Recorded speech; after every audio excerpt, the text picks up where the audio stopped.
जय हिंद दोस्तों। स्वागत है आप सभी का आपके अपने परिवार द लॉजिकल साइंस में। मैं हूं आलोक सिंह आतिश और आज के इस वीडियो सेशन से हम लोग अपने एक नए सेशन की शुरुआत करेंगे। जी हाँ दोस्तों, आप सबों का लगातार ये डिमांड था कि गुरुजी ग्रुप डी 2022 में जो साइंस क्वेश्चन पूछे गए हैं उसको आप करा दो। तो मेरे मित्र बिल्कुल आज से हम लोग ग्रुप डी 2022 के एग्जाम में जो साइंस क्वेश्चन पूछे गए हैं जो कि आपका डिट्टो एनसीईआरटी का कॉपी पेस्ट था उसका श्रीगणेश करेंगे। ध्यान में रखिएगा, ये जो आपका क्वेश्चन है ये रेलवे के आगामी सभी एग्जाम के लिए बहुत ही उपयोगी है और आपको जो तैयारी करनी है वो कहीं ना कहीं इसी क्वेश्चन के अकॉर्डिंग आपको तैयारी भी करनी हो। और मेरे मित्र ध्यान में रखिएगा कि जब तक आप इस टाइप के क्वेश्चन से पहले से रूबरू नहीं होंगे, एग्जाम में अगर क्वेश्चन ऐसे मिलेंगे आपको तो वो लगातार परेशान करते रहे। साथ ही आपकी जानकारी के लिए बताना चाहूंगा कि आज के इस सेशन का जो भी क्वेश्चन है उसका पीडीएफ आपको कहाँ मिलेगा, ये हमारे टेलीग्राम ग्रुप से मिल जाएगा जिसका लिंक इस वीडियो के नीचे डिस्क्रिप्शन में दिया हुआ है। अदरवाइज आप टेलीग्राम पे जाकर के द लॉजिकल साइंस सर्च भी कर सकते। तो आइए बिना किसी देरी के शुरू करते हैं आज के इस सेशन की और चलते हैं पहले क्वेश्चन की तरफ। मेरे मित्र आपका जो पहला क्वेश्चन है आज के इस सेशन का क्वेश्चन नंबर 1 आप सबों के सामने है। आपसे क्या पूछा जा रहा है? आपसे पूछा जा रहा है कि जिप्सम को गर्म करके एक रासायनिक यौगिक एक्स तैयार किया जाता है। यह एक सफेद चूर्ण है और इसका उपयोग अग्निरोधी पदार्थ के रूप में होता है। यौगिक एक्स क्या है? आपसे सवाल ये करा जा रहा है कि अगर जिप्सम को गर्म किया जाता है तो एक रासायनिक यौगिक एक्स तैयार होता है और ये जो होता है ये एक सफेद चूर्ण है और साथ में ये अग्निरोधी पदार्थ के रूप में भी इस्तेमाल होता है। तो आपसे पूछा जा रहा है कि एक्स यौगिक क्या है? मेरे मित्र आप सभी कहेंगे कि गुरुजी ये हमको कैसे पता चलेगा कि जिप्सम को गर्म करने से हमको क्या मिलेगा? मेरे मित्र आप सभी पहला चीज तो यहाँ पे ये ध्यान में रखिएगा कि अगर हम लोग जिप्सम की बात करेंगे तो सबसे पहले हमारे मन में जिप्सम का जो फॉर्मूला है वो आना चाहिए। और आप सभी ध्यान में रखिएगा कि जिप्सम का फॉर्मूला क्या होता है? CaSO4 CaSO4 2H2O। इसको क्या पढ़ते हैं? तो सर इसको हम लोग कैल्शियम सल्फेट, इसको हम लोग calcium sulphate calcium sulphate dihydrate पढ़ते हैं। कैल्शियम सल्फेट डाइहाइड्रेट पढ़ते हैं या इसी को क्या बोला जाता है? जिप्सम बोला जाता है। मेरे मित्र आपसे कहा जा रहा है कि इसी जिप्सम को गर्म किया जाएगा तो एक रासायनिक यौगिक एक्स तैयार होता है। वो आपका यौगिक क्या है? आप क्या कहेंगे कि सर अगर हम कैल्शियम सल्फेट डाइहाइड्रेट को क्या करेंगे? गर्म करेंगे 373 केल्विन। यह ध्यान में रखिएगा कि 373 से 393 केल्विन तक अगर हीट देंगे, 373 केल्विन कितना हुआ चला? 100 डिग्री सेल्सियस, या 100 से 120 डिग्री हम लोग अगर टेम्परेचर देंगे CaSO4 2H2O को, ये क्या होगा? आप सभी याद रखना, ये CaSO4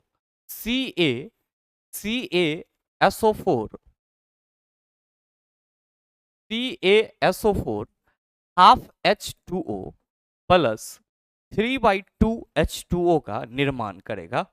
और मेरे मित्र आप सभी ध्यान में रखना ये जो आपका CaSO4 हाफ H2O है इसको क्या बोला जाएगा? सर इसी को POP प्लास्टर ऑफ पेरिस बोला जाता है, जिसका केमिकल नेम क्या होता है? सर इसका chemical name calcium sulphate hemihydrate होता है। क्या होता है? कैल्शियम सल्फेट हेमीहाइड्रेट होता है। तो मेरे मित्र जब जिप्सम को गर्म किया जाएगा तो क्या बनेगा? सर प्लास्टर ऑफ पेरिस बनेगा और ये क्या होगा? तो सर ये एक प्रकार का सफेद चूर्ण होगा। क्या होगा? सफेद चूर्ण होगा। तो सही आंसर आपके इस क्वेश्चन का क्या हो जाएगा? आप सभी कहेंगे sir option number C is the right answer of this.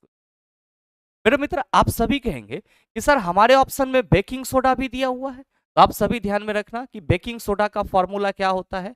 आप कहेंगे सर NaHCO3 होता है। NaHCO3 होता है। मेरे मित्र बेकिंग सोडा और बेकिंग पाउडर दोनों अलग अलग चीजें हैं। बेकिंग सोडा की बात की जाएगी, सिंपल हम लोग क्या कहेंगे? सोडियम हाइड्रोजन कार्बोनेट या फिर सोडियम बाइकार्बोनेट।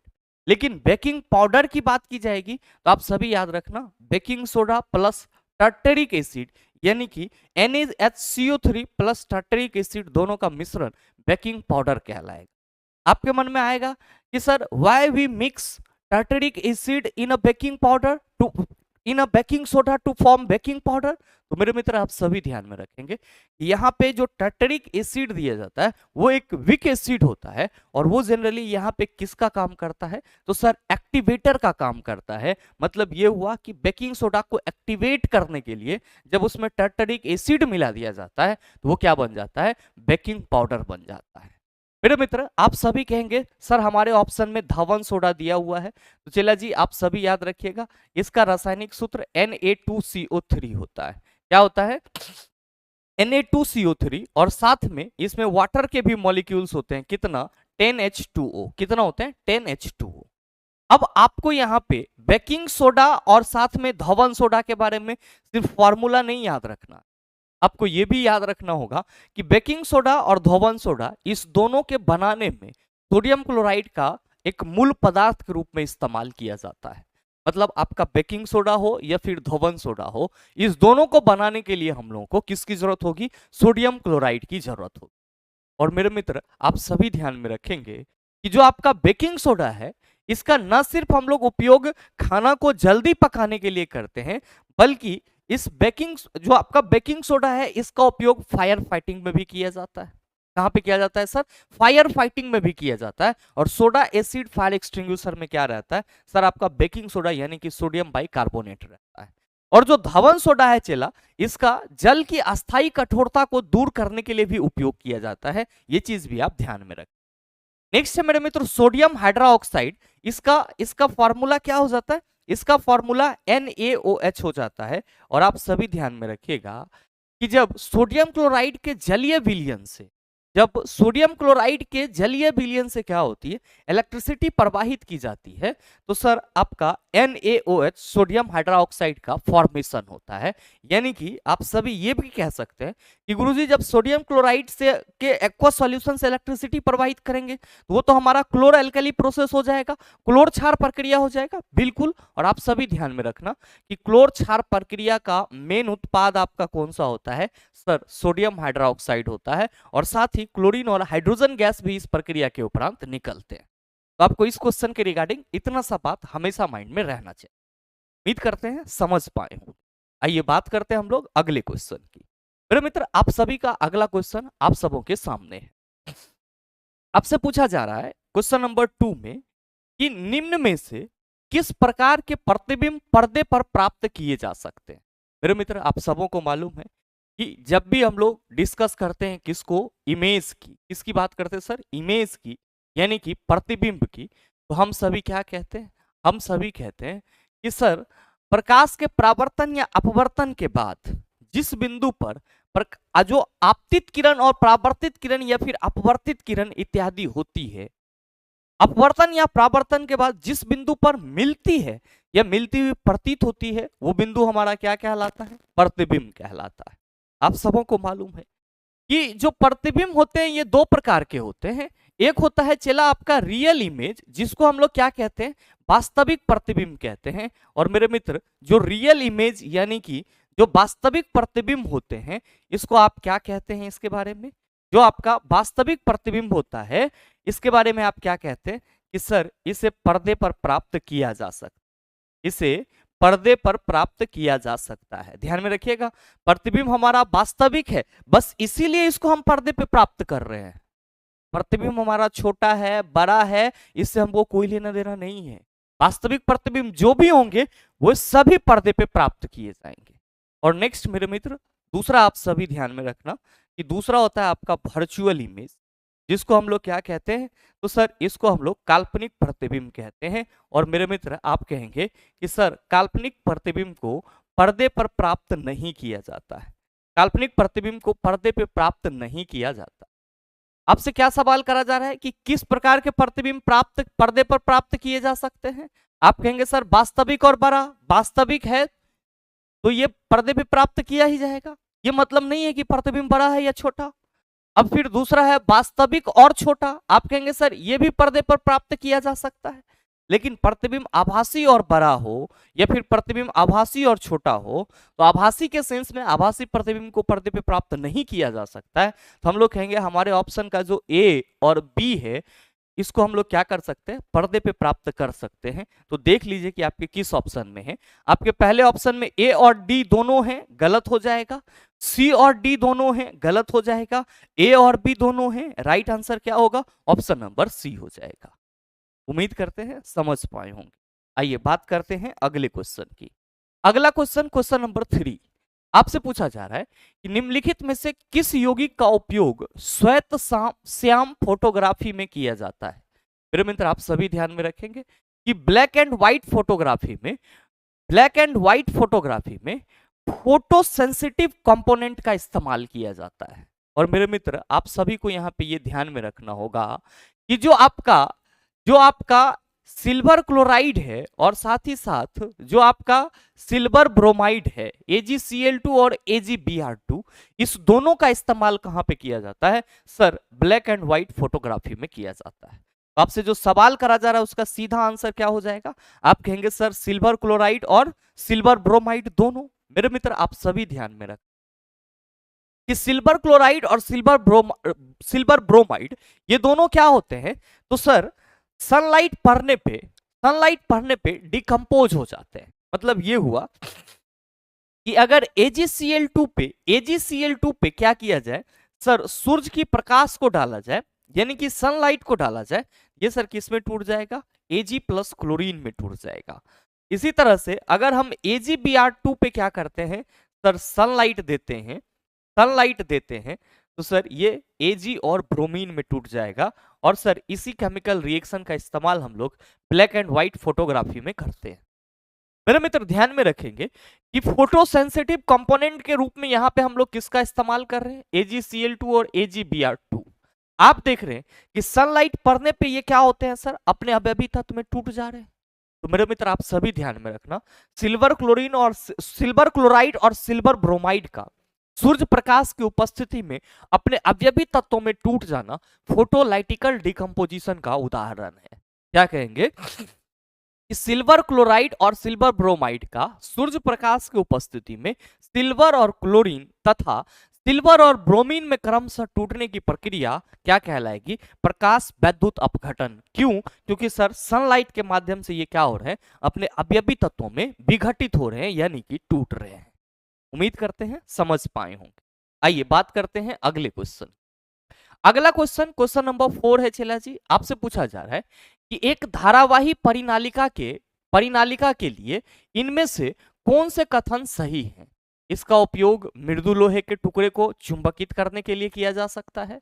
दूसरा है यह क्षर चुंबक की भांति कार्य करता है। तीसरा है क्षेत्र रेखाएं सकेंद्रित वृत्त होती है। और आपका ऑप्शन है 1 और 3, केवल 3, 1 और 3 दोनों, और आपका चौथा ऑप्शन है केवल 1। मेरे मित्र आपसे क्वेश्चन करा जा रहा है कि एक धारावाही परिनालिका के लिए इनमें से कौन सा कथन सही है। तो पहला सवाल तो यहाँ पे यही बन रहा है कि गुरुजी ये परिनालिका क्या होती है। मेरे मित्र ध्यान में रखेंगे कि परिनालिका को हम लोग क्या कहते हैं सर, परिनालिका को हम लोग सोलिनॉइड कहते हैं। क्या कहते हैं, सोलिनॉइड कहते हैं। और मेरे मित्र हम सभी कहते हैं कि सर जब हम लोग नरम लोहे के क्रोड पे लंबे तार को कुछ इस तरह से लपेटते हैं कि सभी फेड़ा एक दूसरे के बगल में होता है, तो जो हमारा पूरा सिस्टम बन जाता है लंबे तार को लपेटने से, वो हमारा परिनालिका कहलाता है, जिससे इलेक्ट्रिसिटी पास करने पर चुंबक की तरह बिहेव करता है। और हम ये कह सकते हैं कि सर ये तत्काल प्रभाव में क्षर चुंबक की तरह बिहेव करता है। आप कहेंगे सर इसका डायग्राम कैसा होता है। तो मेरे मित्र मान लीजिए कि ये अगर आपका कोई क्रोड है, ये आपका कोई नरम लोहे का क्रोड है सर, तो इस पे अगर हम लोग इस पे अगर हम लोग इस तरह से क्या करते हैं सर, तार का फेरा लपेट देते हैं और यहां पे हम इसको एक बैटरी और स्विच से कनेक्ट कर देते हैं, तो आप यहां पे जो देख रहे हैं ये किसका काम करेगा, परिनालिका का काम करेगा। किसका काम करेगा, परिनालिका का काम करेगा। मतलब जैसे ही इससे धारा प्रवाहित होगी ये सर क्या होंगे, क्षर चुंबक की तरह बिहेव करेंगे। आपके पहले स्टेटमेंट में कहा जा रहा है कि इसका उपयोग मृदु लोहे के टुकड़े को चुंबकित करने के लिए किया जा सकता है। मेरे मित्र, ये जो आपका क्रोड होता है इसके अंदर डाला हुआ, ये आपका क्रोड क्या होता है? मृदु लोहे का होता है। क्या होता है सर? मृदु लोहे का, यानी कि सॉफ्ट आयरन का हम लोग इस्तेमाल करते हैं। अब चूंकि इसके ऊपर में तार लपेट रहे हैं और फिर इससे इलेक्ट्रिसिटी प्रवाहित करेंगे, तो आप कहेंगे विद्युत धारा के चुंबकीय गुण के चलते ये जो हमारा क्रोड है इसमें क्या आ गया सर? चुंबक की प्रॉपर्टीज आ जाएगी। हमारे पहले स्टेटमेंट में कहा जा रहा है कि इसका उपयोग मृदु लोहे के टुकड़े को चुंबकित करने के लिए किया जा सकता है, तो हम लोग क्या कहेंगे कि सर पहला स्टेटमेंट तो बिल्कुल ही राइट है। पहला स्टेटमेंट क्या है? बिल्कुल ही राइट है। दूसरा में कहा जा रहा है ये क्षण चुंबक की भांति कार्य करता है, आप कहेंगे सर दूसरा भी हमारा सही है, क्योंकि जैसे ही इसे इलेक्ट्रिसिटी पास होगी ये किसके तरह वर्क करेगा? तो आप सभी कहेंगे कि सर ये क्षण चुंबक के तरह वर्क करेगा, बार मैग्नेट की तरह ये वर्क करेगा। लेकिन मेरे मित्र यहां पे जो कहा जा रहा है कि क्षेत्र रेखाएं सकेंद्रित वृत्त होती है, तो आप सबों को मालूम होगा कि अगर हम लोग सकेंद्रित वृत्त की बात करते हैं तो हम लोग क्या कहते हैं? हम सभी कहते हैं कि सर वैसा वृत्त जिसका सेंटर पॉइंट क्या हो? एक ही हो, जिसका केंद्र बिंदु एक ही हो, वो क्या कहलाते हैं? सकेंद्रित वृत्त कहलाते हैं। तो मेरे मित्र ये जो मैंने यहाँ पे डायग्राम बनाया है, इसमें आप कहेंगे सर सभी वृत्त का जो केंद्र है वो एक ही है, ये तो सकेंद्रित होगा। लेकिन गौर फरमाना सर, ये यहाँ पे आपको लग रहा है ये जो तार के फेरा के चलते यहाँ पे वृत्त बन रहा है, सभी का सेंटर एक ही है? आप कहेंगे नहीं लग रहा है सर। अगर हम लोग इसको सही से देखेंगे तो ये कुछ इस तरीके का जन रहा है, और हर वृत्त एक दूसरे से हमको क्या लग रहा है सर? अलग अलग लग रहा है। मतलब सबका केंद्र क्या होगा सर? अलग अलग होगा। मतलब ये हुआ कि सर इसकी जो ये फेरों की संख्या है जिससे वृत्त बन रहा है वो सकेंद्रित नहीं होता है। और मेरे मित्र ध्यान में रखेंगे, इसको एक्चुअली में क्षेत्र रेखा बोला जाता है। और आप क्या कहेंगे कि गुरुजी छत रेखा, गुरुजी यहाँ पे जो मैग्नेटिक फील्ड बनता है वो मैग्नेटिक फील्ड जो है वो सकेंद्रित नहीं होती है, वो क्या होता है सर? अपना एक अलग अलग सर्कल ही बनाते चले जाते हैं। तो आप सभी कहेंगे कि सर तब तो हमारा ये तीसरा स्टेटमेंट गलत हो जाएगा। बिल्कुल गलत हो जाएगा। और इसीलिए मेरे मित्र आपसे जो क्वेश्चन करा जा रहा है इनमें से कौन सा कथन सही है, सिर्फ आपको सही बताना है। तो आप कहेंगे सर 1 और 2 हमारा सही है, तो आप देख लीजिए कि आपके किस ऑप्शन में है। मेरे मित्र आपका ऑप्शन दिया हुआ है 1 और 3 दोनों, दूसरा ऑप्शन है केवल 3, और मेरे मित्र तीसरा ऑप्शन है 1 और 3 दोनों। मेरे मित्र ध्यान दीजिएगा, यहाँ पे 1 और 3 दोनों नहीं होगा, ये गलत है, ये आपका गलत है। यहाँ पे क्या होगा? तो आप सभी याद रखना, यहाँ पे 1 और 2 देना चाहिए। ये टाइपिंग फॉल्ट है चला, ठीक है। यहाँ पे 1 और 2 देना चाहिए, ठीक है। मतलब क्या आपसे पूछा जा रहा है कि इनमें से कौन से कथन सही है? तो 1 और 2 सही है, जबकि तीसरा क्या है आपका? गलत है। तो मेरे मित्र सही आंसर क्या हो जाएगा? ऑप्शन नंबर सी हो। हमेशा ध्यान में रखेंगे कि सोलिनॉइड में जो क्षेत्र रेखाएं होती है वो कभी भी सकेंद्रित नहीं होती है। हाँ, सोलिनॉइड नरम लोहे के टुकड़े को चुंबकित कर देता है, ये क्षर चुंबक की तरह बिहेव करता है, लेकिन क्षेत्र रेखाएं सकेंद्रित नहीं होती। उम्मीद करते हैं समझ पाए होंगे। आइए अगला क्वेश्चन देखिए। क्वेश्चन नंबर 5, बड़ा ही आसान सा सवाल। एड्स का पूर्ण रूप क्या है? सभी मित्र जान रहे होंगे। और सही ऑप्शन क्या होगा नीचे कमेंट करके जरूर बताइएगा, इसके बारे में बताने की हमें कोई जरूरत नहीं। अगला क्वेश्चन देखिएगा सर, क्वेश्चन नंबर 6। बहुत ही सर कई बार ये क्वेश्चन आपके ग्रुप डी एग्जाम में रिपीट किए गए थे अलग अलग शिफ्ट में। आपसे क्वेश्चन करा जा रहा है कि न्यूलैंड के अष्टक नियम में पहला तत्व डैश है और अंतिम ज्ञात तत्व डैश है। मेरे मित्र आप सबों को मालूम है कि जिस समय न्यूलैंड ने अपना ऑक्टेव रूल दिया था, तो ये अपने ऑक्टेव रूल को देने के बाद बहुत ज्यादा ओवर कॉन्फिडेंट हो गए थे। इनका यह मानना था कि प्रकृति में केवल और केवल 56 तत्व ही ज्ञात हैं, और मतलब कई दिनों तक सिर्फ यही रहेंगे और बाद में भी यही तत्व उपस्थित रहेंगे, लेकिन ऐसा नहीं हुआ। तो इन्होंने जो 56 एलिमेंट की बात करा था सर, उसमें पहला एलिमेंट क्या था? तो आप सभी ध्यान में रखना, पहला एलिमेंट हाइड्रोजन था, पहला एलिमेंट हाइड्रोजन। और जो सबसे लास्ट एलिमेंट था सर, वो लास्ट एलिमेंट क्या था? तो आप सभी याद रखना, लास्ट एलिमेंट थोरियम था। यानी कि जो न्यूलैंड का ऑक्टेव रूल के अकॉर्डिंग तत्वों के गुणों को समझने के लिए तत्वों की सारणी बनाई गई थी, उसमें पहला आपका एलिमेंट क्या था? हाइड्रोजन। और लास्ट एलिमेंट आपका क्या था? तो सर थोरियम था। तो जो क्वेश्चन करा जा रहा है उसका सीधा आंसर आप कहेंगे ऑप्शन नंबर ए हो जाए। मेरे मित्र ध्यान में रखेंगे कि न्यूलैंड ने जो अपना अष्टक नियम दिया था, इसमें इन्होंने क्या बताया था कि अगर तत्वों को उसके बढ़ते हुए परमाणु द्रव्यमान के क्रम में सजाया जाए तो प्रत्येक पहले तत्व का गुण किससे मैच करेगा? आठवें तत्व के गुण से मैच करेगा। और ध्यान में रखिएगा, आपके एग्जाम में यह भी सवाल पूछा जाता है कि न्यूलैंड के समय तक ज्ञात तत्वों की संख्या कितनी थी? आप सभी कहेंगे सर 56 थी। कितनी? 56 थी।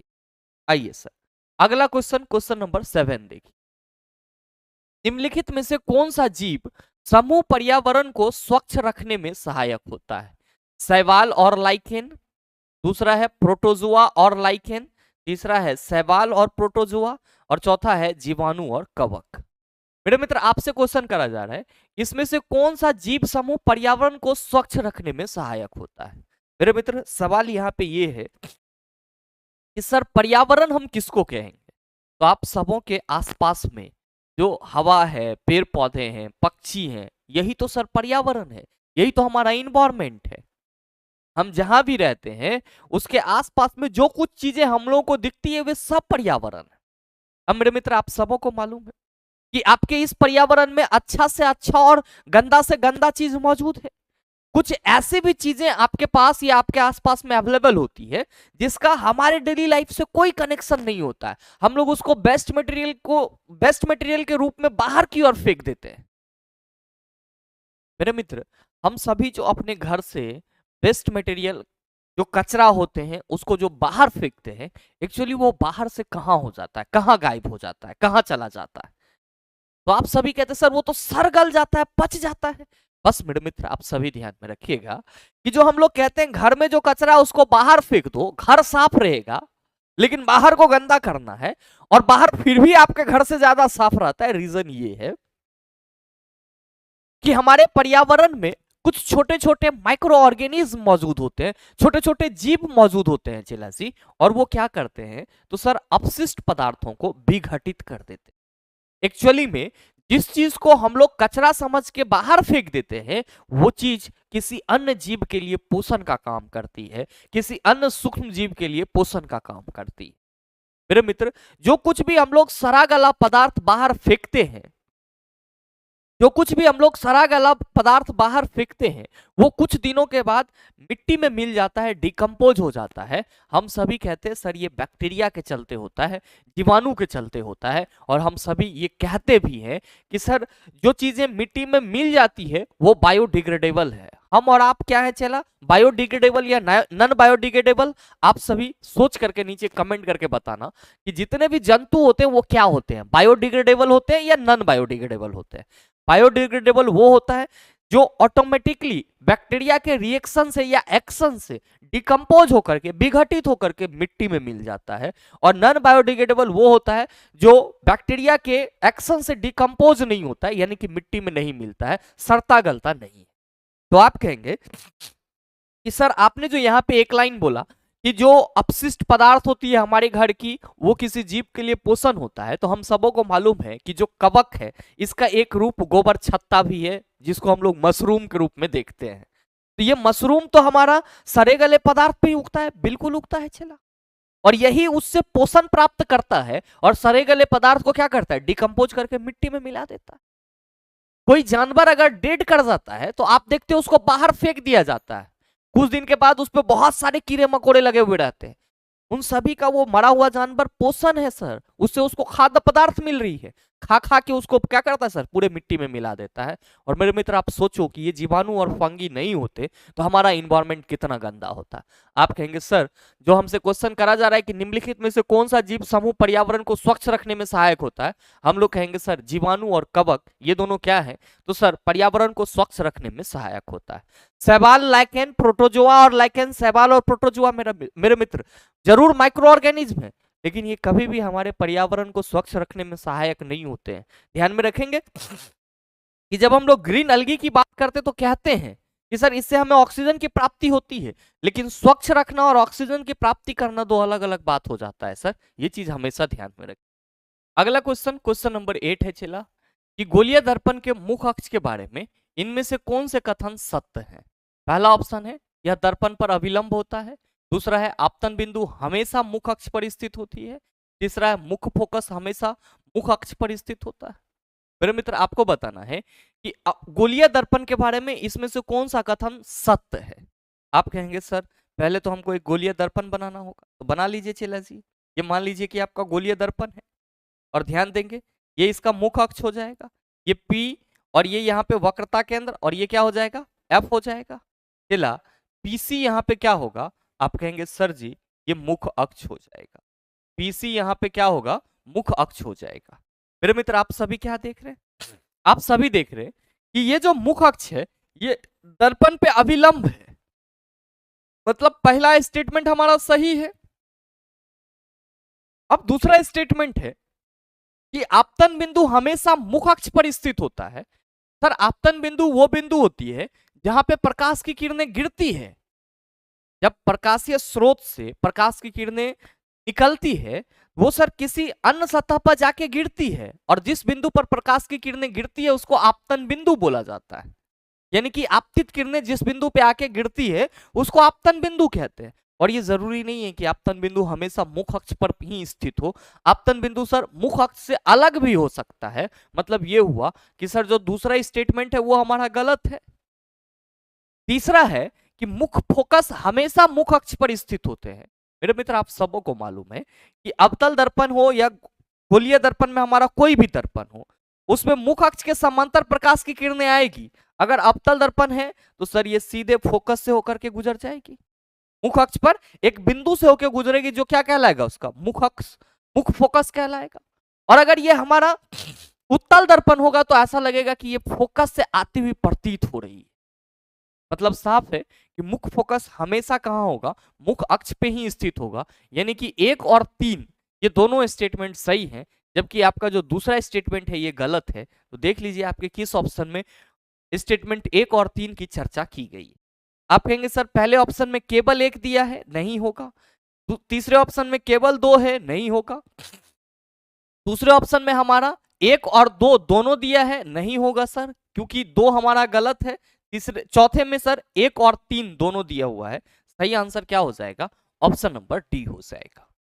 मेरे ख्याल से इसको समझने में आपको कोई दिक्कत नहीं हुई। आइए बात करते हैं अगले क्वेश्चन। अगला क्वेश्चन, क्वेश्चन नंबर 9। मेरे मित्र आपसे कहा जा रहा है कि विद्युत मोटर का कौन सा भाग उसमें प्रवाहित धारा के प्रवाह की दिशा को उलट देता है।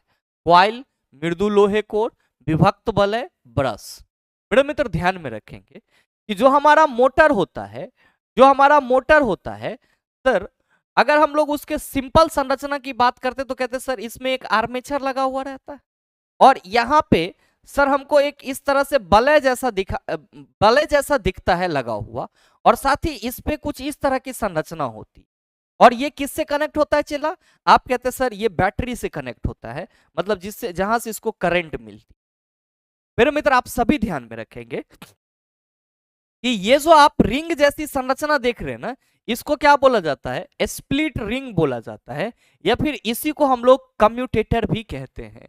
और ये क्या करता है, तो सर जब इससे धारा प्रवाह होती है तो सर धारा प्रवाह की दिशा को उलट देता है। इसको कम्यूटेटर या फिर स्प्लिट रिंग बोलते हैं। तो सही आंसर क्या होगा, ऑप्शन नंबर सी हो जाएगा। मेरे मित्र ध्यान में रखेंगे कि यहाँ पे जो आपको ब्रूस नजर आता है इसको क्या बोलते हैं हम लोग, कार्बन ब्रश बोलते हैं। और मेरे मित्र ये कार्बन ब्रश क्या करता है, तो सर ये धारा का प्रवाह करता है। ध्यान में रखिएगा ये सतत रूप से धारा का प्रवाह करता है। यहाँ पे एक्चुअली में इसी कार्बन ब्रश से होकर के करंट क्या होती है, स्प्लिट रिंग में जाती है, और स्प्लिट रिंग क्या करता है सर, पूरे आर्मेचर में इसको फैला देता है। ये चीज हमेशा ध्यान में रखेंगे कि स्प्लिट रिंग विद्युत मोटर में धारा के प्रवाह की दिशा को उलट देता है, या फिर विद्युत मोटर में धारा के प्रवाह की दिशा को उलटने वाला जो आपका डिवाइस होता है वो क्या कहलाता है, कम्यूटेटर या स्प्लिट रिंग कहलाता है। आइए बात करते हैं सर अगले क्वेश्चन। अगला क्वेश्चन है क्वेश्चन नंबर 10 कि बल्ब के फिलामेंट को डैश प्राप्त करने के लिए अत्यंत पतला और लंबा बनाया जाता है। आप कहेंगे कि सर हम सबों को मालूम है कि प्रतिरोध जो होती है वो क्या होती है, तार के लंबाई के समानुपाती होती है। और तार के क्रॉस एरिया के व्युत्क्रमानुपाती होती है। मेरे मित्र, आप सभी से अगर ये कहा जाए कि तार की लंबाई बढ़ाएंगे तो आप कहेंगे प्रतिरोध बढ़ जाएगा, और आप यहाँ पे कह रहे हैं कि sir resistance cross section area के व्युत्क्रमानुपाती होती है, तो सर क्रॉस सेक्शन एरिया अगर घटेगी तो प्रतिरोध बढ़ेगा, और ये बढ़ेगी तो ये घटेगा। आप कहेंगे सर इसका मतलब ये होगा पतला तार होगा तो क्रॉस सेक्शन एरिया क्या हो जाएगा हमारा कम, तो प्रतिरोध क्या होगा बढ़ जाएगा। मेरे मित्र, जो बल्ब होता है इसकी प्रतिरोधकता भी उच्च होती है और गलनांक भी उच्च होता है, तो जाहिर सी बात है कि इसकी प्रतिरोधक को हाई करने के लिए इसे क्या किया जाता है, अत्यंत पतला और लंबा बनाया जाता है। सही आंसर क्या होगा सर, उच्च प्रतिरोध हो जाएगा। और साथ ही मेरे मित्र, आप सभी ध्यान में रखना कि बल्ब का फिलामेंट किससे बना होता है, आप कहेंगे सर टंगस्टन से बना होता है। आइए अगला क्वेश्चन देखिए। अगला क्वेश्चन है क्वेश्चन नंबर 11। कहा जा रहा है कि जब परमाणु क्रमांक डैश और नाभिकीय आवेश डैश तक नाभिक और संयोजी इलेक्ट्रॉन के बीच आकर्षण बल डैश, इसीलिए लिथियम से फ्लोरीन तक परमाणु त्रिज्या डैश। मेरे मित्र, आपका ऑप्शन है बढ़ता है, घटता है, घटता है, बढ़ती है, बढ़ता है, बढ़ता है, घटता है, घटती है, इस तरह से है। सवाल ये है कि सर समझ में नहीं आया। तो मेरे मित्र, पहला आपके सभी ऑप्शन में बढ़ता बढ़ता दिया हुआ है, तो हम लोग यहाँ पे एक बार परमाणु क्रमांक को बढ़ा करके देख लेते हैं कि नाभिकीय आवेश में क्या फर्क पड़ता है।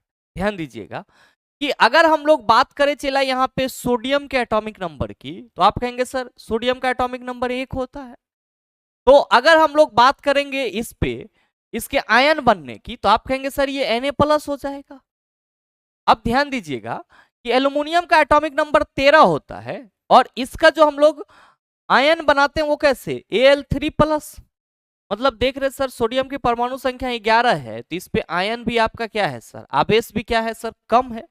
लेकिन इसका परमाणु क्रमांक ज्यादा है तो इस पे आवेश क्या है, ज्यादा है। तो मेरे मित्र, जब परमाणु क्रमांक बढ़ता है, जब परमाणु क्रमांक बढ़ता है तो आप सभी क्या कहेंगे, तो सर बढ़ता है तो नाभिकीय आवेश भी क्या हो जाएगा हमारा, बढ़ जाएगा। जब परमाणु क्रमांक क्या होगा सर, बढ़ेगा, तो नाभिकीय आवेश क्या होगा सर, बढ़ेगा। क्यों? क्योंकि सर लॉस तो इलेक्ट्रॉन का होगा या गेन इलेक्ट्रॉन का होगा, जबकि आयन बनेगा तो उसमें जो प्रोटॉन की संख्या होगा वो क्या होगा सर, निश्चित होगा, और नाभिक में तो प्रोटॉन को ही न रहना है। हम कहेंगे सर जब परमाणु क्रमांक बढ़ेगा तो नाभिकीय आवेश क्या होगा सर, नाभिकीय आवेश बढ़ता है। यहाँ पे तथा होगा सर, तक नहीं होगा। तथा नाभिक और संयोजी इलेक्ट्रॉन के बीच आकर्षण बल, मेरे मित्र ध्यान में रखेंगे कि जब परमाणु क्रमांक बढ़ेगा तो नाभिकीय आवेश बढ़ेगा, और सर नाभिकीय आवेश जब बढ़ेगा तो नाभिक और संयोजी इलेक्ट्रॉन के बीच आकर्षण बल क्या होगा, आप सभी याद रखना, वो भी बढ़ जाएगा। संयोजी इलेक्ट्रॉन क्या होता है चला, संयोजी इलेक्ट्रॉन होता है किसी भी परमाणु के बाह्यतम कक्षा में उपस्थित इलेक्ट्रॉन की संख्या संयोजी इलेक्ट्रॉन कहलाता है। अब मेरे मित्र, इसीलिए लिथियम से फ्लोरीन तक परमाणु त्रिज्या, आप सबों को मालूम होगा कि लिथियम का एटॉमिक नंबर 3 होता है, फ्लोरीन का एटॉमिक नंबर 9 होता है। दोनों क्या होते हैं सर, दोनों सेकेंड पीरियड में पाए जाते हैं, दोनों सेकेंड पीरियड में पाए जाते हैं। और मेरे मित्र, आप सभी कहेंगे कि गुरुजी किसी आवर्त में अगर हम लोग लेफ्ट से राइट जाएंगे, लेफ्ट से राइट जाएंगे तो परमाणु त्रिज्या क्या होती है, घटती है, इसलिए आकार भी क्या होगा, घटेगा। तो आपका देख लीजिए कि किस ऑप्शन में बढ़ता है, घटती है लिखा हुआ है। आप कहेंगे सर हमारा जो पहला ऑप्शन है इसमें बढ़ता है, घटता है लिखा हुआ है, गलत हो जाएगा। बढ़ता है, घटता है, ये भी गलत सर, ये भी गलत। तीसरा है बढ़ता है, बढ़ता है और घटती है। सही आंसर ऑप्शन नंबर सी हो जाएगा। उम्मीद करते हैं समझ पाए होंगे। आइए अगले क्वेश्चन को देखते हैं। क्वेश्चन नंबर 12 है कि एक धुएं से भरे कमरे में प्रवेश करने पर प्रकाश की एक बारीक किरण इनमें से किसके कारण दिखाई देती। मेरे मित्र, गर्मी का सीजन चल रहा है, सनलाइट की तीक्ष्णता देखते ही बनती है सर, सुबह 6 बजे से ही प्रचंड धूप निकल जाता है। ऐसे में अगर आप दोपहर के समय में लाइट वाइट बंद करके रूम में सोए हुए हैं और मान लीजिए कि आपके वेंटिलेटर से प्रकाश की किरण आ रही है, तो आप देखते होंगे कि वेंटिलेटर से जो प्रकाश की किरण आ रही है उसमें धूल कण आपको जगमगाता हुआ नजर आता है। एक्चुअली इसको प्रकाश की प्रकीर्णन कहते हैं। क्या होता है, तो सर जब धूल कण पर प्रकाश की किरणें पड़ती है तो वो धूल कण प्रकाश की किरणों को अवशोषित कर अपने चारों तरफ बिखेर देती है, जो घटना प्रकाश का प्रकीर्णन कहलाती है। और मेरे मित्र, प्रकाश के प्रकीर्णन के वजह से ही आपको सर कोई धुआं भरा रूम हो या फिर आपका कोई डस्ट भरा रूम हो, उसमें क्या होता है तो सर बारीक किरण आपको बहुत ज्यादा चमकीला दिखाई पड़ता है। तो सही आंसर क्या हो जाएगा सर, प्रकाश का प्रकीर्णन, स्कैटरिंग ऑफ लाइट हो जाएगा। मेरे मित्र नेक्स्ट है प्रकाश का अपवर्तन। किसी भी चीज को अगर आप जल में डुबोते हो तो क्या देखते हो सर, वो थोड़ा बेंट हो जाता है, मुड़ा हुआ मालूम चलता है। जैसे कि आपका रसगुल्ला अगर हलवाई के दुकान में सर रस में ग्लास में रखा हुआ रहता है तो सर आपको बहुत ज्यादा बड़ा दिखाई पड़ता है। मतलब क्या कहते हैं सर कि रसगुल्ले का हलवाई के दुकान में वास्तविक आकार से बड़ा दिखाई पड़ना, अपने पैर को पानी में डालने पर पैर का सर बेंट मालूम पड़ना, ये सभी के सभी किस पे आधारित है, प्रकाश के अपवर्तन पे आधारित है। किस पे आधारित है सर, प्रकाश के अपवर्तन पे आधारित है। और मेरे मित्र आप सभी ध्यान में रखेंगे कि जो प्रकाश की परावर्तन की घटना होती है वो दर्पण से प्रदर्शित की जाती है, जबकि अपवर्तन की घटना लेंस से प्रदर्शित की जाती है। प्रकाश का वर्ण विक्षेपन, प्रकाश का अपने 7 रंगों में विभक्त हो जाना डिस्पर्सन ऑफ लाइट यानी कि प्रकाश का वर्ण विक्षेपन कहलाता है। परावर्तन तो आप सभी समझ रहे होंगे, bouncing back of light rays is known as reflection of light. Next question देखिएगा सर, आप सबों के सामने है, आपसे पूछा जा रहा है कि एक यहाँ पे पत्नी लिख दिया है, चला पत्नी नहीं होगा, यहाँ पे ये पतली होगा, सॉरी ये पत्ती होगा, पत्ती, पत्नी लिख दिया है टाइपिस्ट। कहा जा रहा है कि एक पत्ती की अनुप्रस्थ काट के निम्नांकित चित्र का अध्ययन करें और बताएं कि कौन सा विकल्प इनके सही अक्षरांकन को दर्शाता है। मेरे मित्र यहाँ पे जो पत्ती होता है, लीफ होता है, उसका अनुप्रस्थ काट दिया हुआ है और आपका ये पोजीशन ए है और ये पोजीशन बी है और यहाँ पे एंगल मार करके सर सी लिखा हुआ है और यहाँ पे डी और यहाँ पे ये पोजीशन आपका ई है। और आपको बताना है कि ए बी सी डी का नाम क्या है। आप कहेंगे सर इसके लिए तो हमको पत्ती का अनुप्रस्थ काट देखना पड़ेगा। मेरे मित्र बिल्कुल, और आपको परेशान होने की जरूरत नहीं है, मैंने यहाँ पे इस क्वेश्चन के सॉल्यूशन के लिए लगा दिया है पहले से ही। आप ध्यान देंगे कि यहाँ पे ये हमारा क्या है सर, आप कहेंगे सर किसी लीफ का यानी कि पत्ती का अनुप्रस्थ भाग है। ध्यान में आप ये रखिएगा कि पत्ती में जो आपको इस तरह की संरचना दिखाई पड़ती है इसको सिरा बोला जाता है। और यहाँ पे जो आप देख रहे हैं दो के बीच में गैप, इसको पर्णपटल कहते हैं। और ये जो बीच में आपको एक लंबा लाइन दिखता होगा सर रीढ़ के हड्डी की तरह, इसको क्या बोला जाता है, मध्य सिरा बोला जाता है। क्या बोला जाता है, मध्य सिरा। और ध्यान में रखना कि यहाँ पे आपका ये वाली संरचना क्या होती है सर, फ्लोएम जाइलन, जिसको हम लोग क्या बोलते हैं, संवहन बंडल बोलते हैं। क्या बोलते हैं, संवहन बंडल बोलते हैं। मेरे मित्र आप सभी ध्यान में रखना कि जो पत्ती का ऊपर वाली संरचना होती है इसको हम लोग क्या कहते हैं, ऊपरी बाह्य त्वचा कहते हैं। यानी कि ये जो आपसे पूरा कहा जा रहा है ए कह के, ये क्या है तो आप सभी याद रखना इसको क्या कहा जाएगा, ऊपरी बाह्य त्वचा, ऊपरी बाह्य त्वचा। और मेरे मित्र ध्यान देंगे ये जो आप नीचे में संरचना देख रहे हैं यहां से यहां तक, इसको निचली बाह्य त्वचा कहा जाता है। तो ये वाला पोर्शन जो बी करके आपसे पूछा जा रहा है, बी क्या है आप सभी याद रखेंगे, ये निचली बाह्य त्वचा है। ये क्या है सर, निचली बाह्य त्वचा है। ठीक है, अब ध्यान दीजिएगा कि ये जो आप संरचना देख रहे हैं सर इसको क्या बोला जाता है, द्वार कोशिका, या फिर आप सभी याद रखना इसी को हम लोग गार्ड सेल के रूप में भी रिप्रेजेंट करते हैं। तो यहाँ पे जो सी पॉइंट है ये क्या हो जाएगा, आप सभी याद रखेंगे द्वार कोशिका कह देंगे सर, या फिर इसको हम लोग गार्ड सेल के रूप में देखते हैं।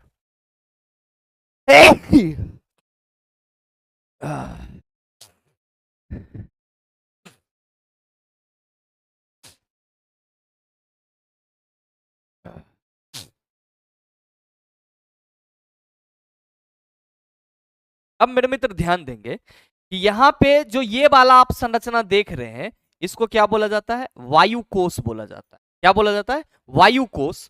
तो यहाँ पे जो आपके डी ऑप्शन में बात की जा रही है ये क्या कहलाएगा, आप सभी याद रखना सर वायु कोष कहलाएगा।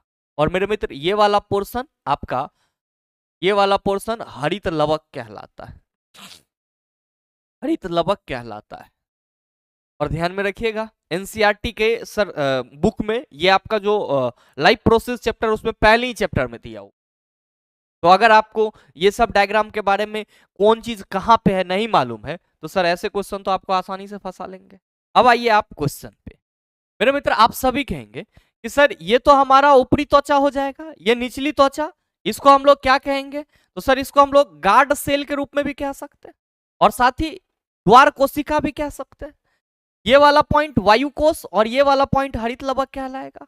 ध्यान दीजिएगा पहला ऑप्शन में है ए में कि ऊपरी अधिचर्म, अब बी को मोमी क्यूटिकल कहा जा रहा है और सी को यहाँ पे रंध्र कहा जा रहा है। मेरे मित्र आप कहेंगे सर सी तो आप इसको द्वार कोशिका के रूप में या गार्ड सेल के रूप में बता रहे हैं, गार्ड सेल कहा जाएगा तो रक्षक कोशिका कहेंगे, बिल्कुल। तो सर ये ऑप्शन नहीं होगा। दूसरा है मोमी क्यूटिकल, पहले ही सर ये नहीं होगा। तीसरा है ऊपरी अधिचर्म, ठीक है सर, पहला जो ए होगा हमारा ऊपरी अधिचर्म। बी निचली बाह्य त्वचा, ये भी सही है सर। अब फिर है सी रक्षक कोशिका, मेरे मित्र इसी को हम लोग गार्ड सेल या द्वार कोशिका कहते हैं, ठीक है। अब डी आपका वायु कोश है और ई क्या है? हरित लवक है। तो सही आंसर क्या होगा? ऑप्शन नंबर सी होगा। तो आप सभी ये बस डायग्राम अपने माइंड में सेट कर लीजिएगा, ऐसे क्वेश्चन आपको आसानी से बन जाएंगे, कोई दिक्कत नहीं होगा। डायग्राम आप सभी देख पा रहे हो। आइए बात करते हैं सर अगले क्वेश्चन। अगला क्वेश्चन, क्वेश्चन नंबर 14 कि श्वसन की इनमें से किस अभिक्रिया में ऑक्सीजन की आवश्यकता होती? मेरे मित्र आप सबों को मालूम है कि रेस्पिरेशन की प्रोसेस जो होती है वो दो चरणों में पूरा होता है, एक ऑक्सीजन के अब्सेंस में, दूसरा ऑक्सीजन के प्रेजेंस में। ऑक्सीजन के अब्सेंस में जो ग्लूकोज होता है वो पायरुविक एसिड में टूट जाता है और सर ऑक्सीजन के प्रेजेंस में यही पायरुविक एसिड एटीपी में बदल जाता है। तो सवाल आपसे ये करा जा रहा है कि श्वसन की इनमें से किस अभिक्रिया में ऑक्सीजन की आवश्यकता होती? पहला है पायरुवेट के CO2 H2 और ऊर्जा में रूपांतरण, पायरुवेट के एथेनॉल में रूपांतरण। आप कहेंगे बिल्कुल नहीं सर, यहाँ पे पायरुवेट जो है वो एथेनॉल में रूपांतरित होगा तो ये तो सर हमारा एनारोबिक रिस्पायरेशन हो जाएगा, एरोबिक रिस्पायरेशन की तो बात ही नहीं करेंगे। ग्लूकोज का पायरुवेट में रूपांतरण तो सर ये तो साइटोप्लाज्म में होता है, ये पहला स्टेप ही है। पायरुवेट के CO2 में रूपांतरण आप कहेंगे ये भी नहीं होगा। सही क्या होगा सर? ऑप्शन नंबर ए, जो पायरुवेट है वो ऑक्सीजन के उपस्थिति में, सर इसमें कहा जा रहा है कि ऑक्सीजन की आवश्यकता होती है, तो पायरुवेट जो कि जब आपका ग्लूकोज ऑक्सीजन की अनुपस्थिति में साइटोप्लाज्म में होता है तो सर पायरुवेट में बदल जाता है और ये पायरुवेट माइटोकॉन्ड्रिया में ऑक्सीजन की उपस्थिति में जाके CO2 H2 और ऊर्जा में रूपांतरित हो जाता है। तो सही answer sir option number A हो जाएगा। नेक्स्ट क्वेश्चन, क्वेश्चन नंबर 15, कहा जा रहा है कि निम्नलिखित में से कौन सा संबंध ओम के नियम का सही गणितीय रूप का निरूपण करता है? V equal to I R. आप कहेंगे सर पहला ही हमको दिख रहा है कि V इक्वल टू क्या हो जाएगा? आई आर, या फिर I equal to V square R, या R equal to I by V, या फिर I इक्वल टू आर बटा वी। आप कहेंगे sir V equal to I R हो जाएगा और हम लोग कहेंगे यहां से कि R इक्वल टू जो है वो V बटा आई होगा और I इक्वल टू जो है वो V बटा आर होगा। ध्यान में रखिएगा कि ओम के नियम का कांस्टेंट किसे माना जाता है? सर प्रतिरोध को माना जाता है, यानी कि रेसिस्टेंस को माना जाता है। आइए अगला सवाल देखिए, क्वेश्चन नंबर 16 की वह प्रक्रिया जिसके द्वारा जल रिसकर भूमि में प्रवेश करता है डैश कहलाता है? मेरे मित्र ध्यान में रखेंगे इसी को हम लोग इनर फिल्ट्रेशन कहते हैं। जब आपका जल पृथ्वी के सतह पे पड़ता है तो आप सबों को मालूम होना चाहिए कि मिट्टी जो है वो नीचे तक एक जालीदार सतह बना लेती है जिससे जल रिस रिस के कहा चला जाता है? सर जमीन के अंदर चला जाता है, जिसको इनर फिल्ट्रेशन यानी कि अंतः स्पंदन बोला जाता है। वाष्पोत्सर्जन आप सभी समझ रहे होंगे सर, पौधे के पत्ती से जब पानी बूंद बूंद के रूप में क्या होती है? वाष्पित होती है, तो प्रक्रिया वाष्पोत्सर्जन ट्रांसपीरेशन कहलाता है। परासरण इसको हम लोग ऑस्मोसिस बोलते हैं। वाटर मॉलिक्यूल्स का हायर कॉन्सेंट्रेशन से लोअर कॉन्सेंट्रेशन की ओर जो गमन होता है इसको क्या बोला जाता है? परासरण। भस्मीकरण, तो मेरे मित्र भस्मीकरण का मतलब भस्म कर देना हम लोग सीधे समझ सकते हैं, या फिर आप सभी ध्यान में रखेंगे कि इसको बेसिक से रिलेट करके जोड़ा जाएगा। बेस का मतलब भस्म होता है, तो जब किसी भी चीज के साथ हम बेस मिलाएंगे तो आप कहेंगे वो एसिड होगा, वो न्यूट्रल हो जाएगा। तो भस्मीकरण का यहाँ पे कोई सेंस नहीं निकलता है। नेक्स्ट क्वेश्चन देखिएगा, थोड़ा सा सर्दी हो गया है सर, टेम्परेचर बहुत ज्यादा है। बाहर का टेम्परेचर सर मतलब अप्रैल में और इस समय आप सोच सकते हो कि 42-47 हो जाता है, और जब आपका क्लास ले रहे होते हैं तो यहाँ का माहौल ठंडा रहता है। बॉडी 47 के टेम्परेचर को बाहर मैनेज कर रहा है, और जैसे ही अंदर घुस रहा है तो सर 20-22। अब अगर 20-22 पे नहीं रखेंगे तो आपको हम पढ़ा नहीं पाएंगे। ये एक बड़ा दुविधा हो गया है सर, थोड़ा सा बॉडी को एडजस्ट होने में टाइम लगेगा। आज ही सर अभी आप लोगों का ये क्लास ले रहे हैं तब जाके ये सर्दी जैसा हो गया है। नेक्स्ट कहा जा रहा है कि निम्नलिखित में से कौन से कथन सही है। 3 लेड मिश्र धातु का उपयोग फ्यूज तार बनाने के लिए किया जाता है।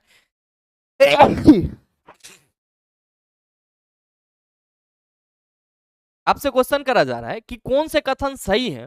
पहला स्टेटमेंट है कि 3 लेड मिश्र धातु का उपयोग फ्यूज तार बनाने के लिए किया जाता है। दूसरा है कि फ्यूज को विद्युत तार से जोड़ा जाता है। और तीसरा है कि फ्यूज बनाने हेतु चयनित पदार्थ का गलनांक उच्च होना चाहिए। और आपको बताना है कि इसमें से कौन सा कथन सही है। आप क्या कहेंगे कि सर जो फ्यूज होते हैं ना, इसकी गलनांक निम्न होती है, ताकि इससे जैसे ही इसके नियंत्रण से बाहर धारा प्रवाहित हो ये तुरंत गल जाए और पूरा परिपथ को ब्रेक डाउन कर दे। अगर इसका गलनांक ज्यादा होगा तो पता चला करंट फ्लो हो गया है, हमारा उधर अप्लायंस जो है बर्बाद हो गया।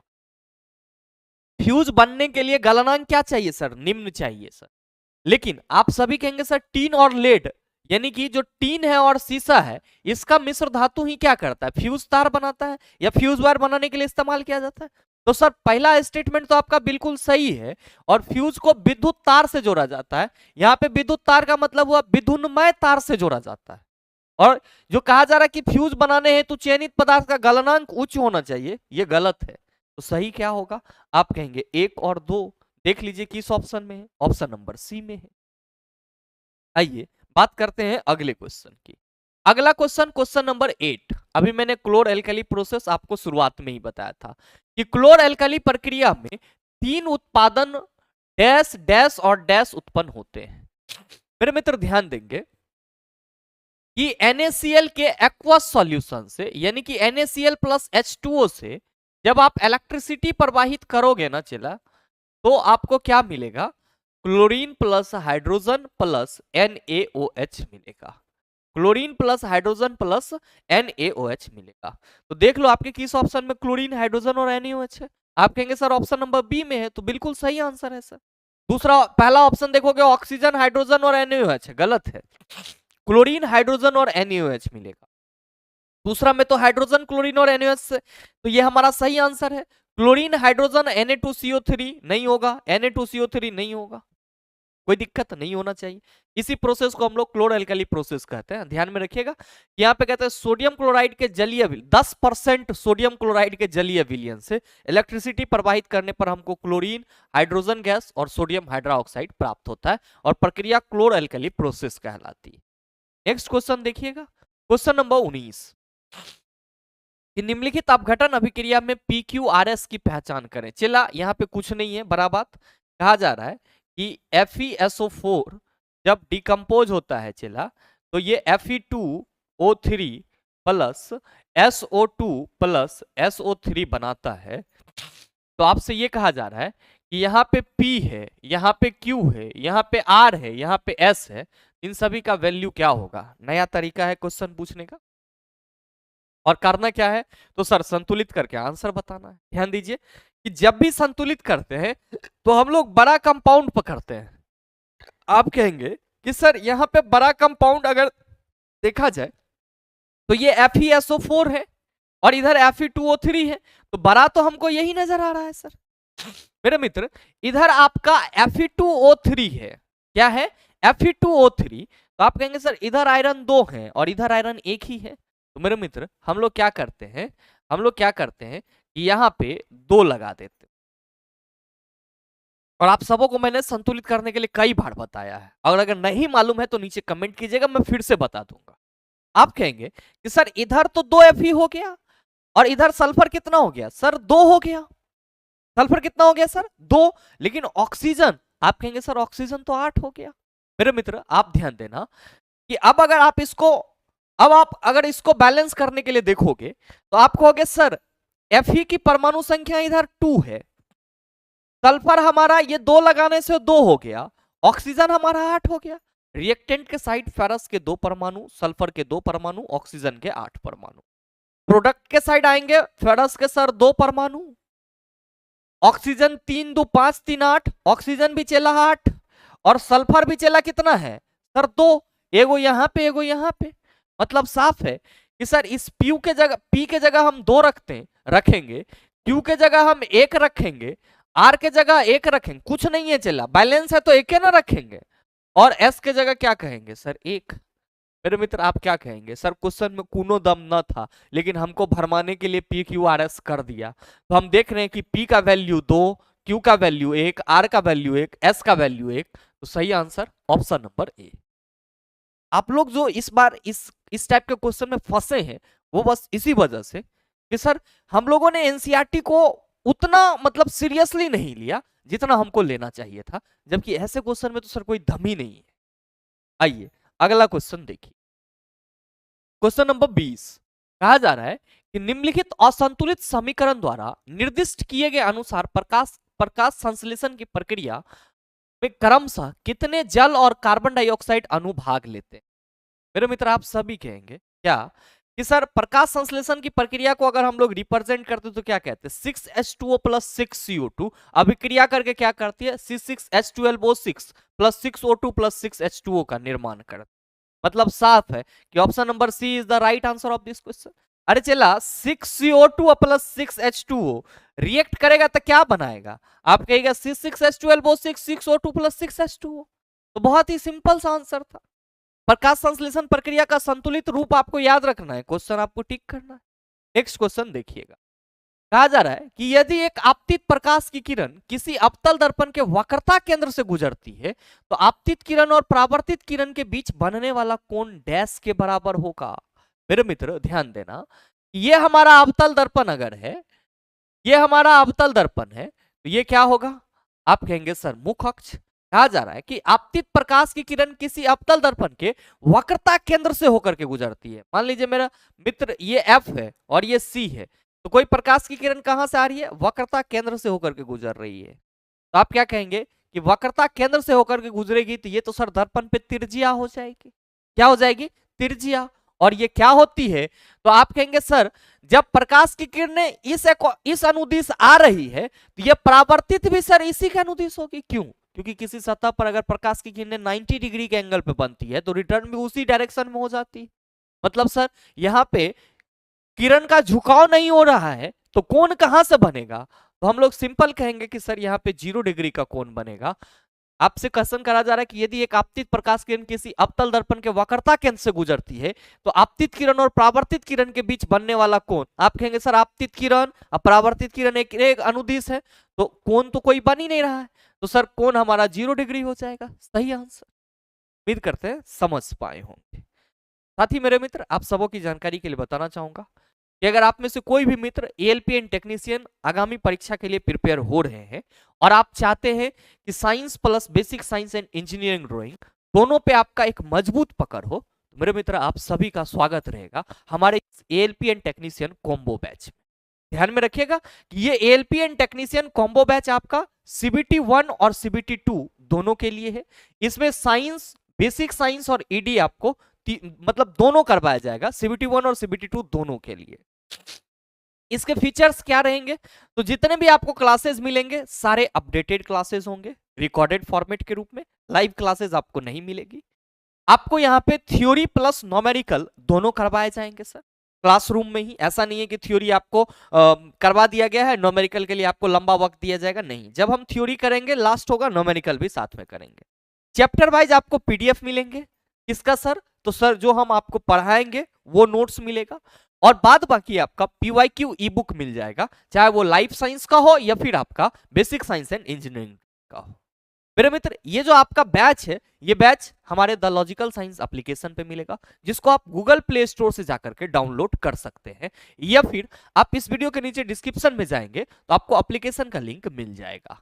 ध्यान में रखिएगा कि इसका फी अभी क्या चल रहा है सर, 499 चल रहा है। और मेरे मित्र, अगर आपको इतनी सी जानकारी से संतुष्टि नहीं मिल रही है, आप चाह रहे सर थोड़ा सा और हम क्वेरी कर लेते, हम आपसे एक बार बात कर लेते कि बैच में क्या है कैसे है, हम अपनी स्थिति को बता पाते, तो मेरे मित्र आप सभी का स्वागत रहेगा हमारे हेल्पलाइन नंबर पे कॉलिंग के लिए।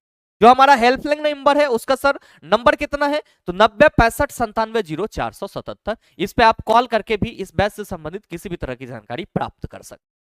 बहरहाल उम्मीद करते हैं कि आज के सभी क्वेश्चन को आप आसानी से समझ पाए होंगे, और इस टाइप का क्वेश्चन अगर आपको अब दोबारा दिख जाएगा, मेरे ख्याल से आप उसका जवाब भी 100% दे सकते हैं। साथ ही उम्मीद करते हैं कि ये सेशन आप सबों को अच्छा लगा होगा। अगर आप सबों को अच्छा लगा तो सेशन को ज्यादा से ज्यादा शेयर कीजिएगा, और हाँ, अगर आप चैनल पे नए हैं तो सब्सक्राइब करके बेल आइकन दबा लीजिएगा, ताकि इस तरह के एग्जाम रेलेवेंट वीडियो का नोटिफिकेशन सबसे पहले आपके पास पहुंचे और आप उसको सबसे पहले देख पाओ। मिलते हैं फिर अगले सेशन में, तब तक के लिए best of luck. Thank you, have a nice day.